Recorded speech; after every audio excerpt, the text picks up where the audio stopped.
क्या आपने कभी सोचा है कि शायद ये पूरा ब्रह्मांड एक जीवित प्राणी है जो सांस लेता है और छोड़ता है, पर उसका एक सांस हमारे लाखों साल जितना लंबा होता है। ये सिर्फ कल्पना नहीं है। कुछ वैज्ञानिक सिद्धांत भी इस रहस्य की तरफ इशारा करते हैं। जब हम कहते हैं कि ब्रह्मांड सांस लेता है, तो इसका मतलब क्या है? ब्रह्मांड लगातार फैल रहा है, लेकिन कई वैज्ञानिक मानते हैं कि यह फैलाव हमेशा नहीं रहेगा। एक समय आएगा जब यह फिर से सिकुड़ने लगेगा। यह चक्र, फैलना और सिकुड़ना, बिल्कुल एक सांस लेने और छोड़ने जैसा है। इसे बिग बाउंस थ्योरी कहा जाता है।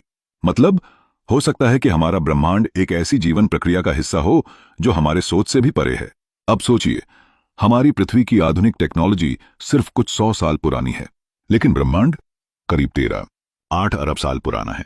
हम अपने छोटे समय पैमाने पर चीजों को समझने की कोशिश करते हैं, लेकिन ब्रह्मांड तो अरबों सालों की लय में चलता है। हम उसके शरीर में एक छोटे से सेल की तरह हैं, और शायद उसे हमारी मौजूदगी का एहसास भी नहीं।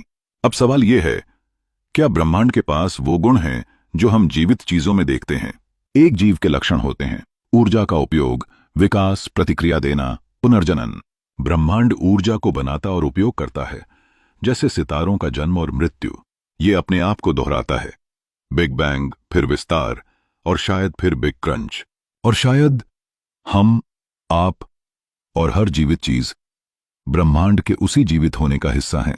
हो सकता है यह सब सिर्फ एक कविता जैसी सोच हो, लेकिन वैज्ञानिक सोच की शुरुआत भी अक्सर सवालों और कल्पनाओं से ही होती है। शायद ब्रह्मांड एक जीवित शरीर है और हम उसके अंदर हो रही कोशिकाएं। और शायद यही कारण है कि हम खुद को ब्रह्मांड से जुड़ा हुआ महसूस करते हैं। क्या आपको लगता है कि ब्रह्मांड सच में जीवित हो सकता है? नीचे कमेंट में जरूर बताएं। और अगर ऐसी ही गहरी बातें और वीडियो पसंद हैं, तो वीडियो को लाइक करें, शेयर करें और चैनल को फॉलो जरूर करें।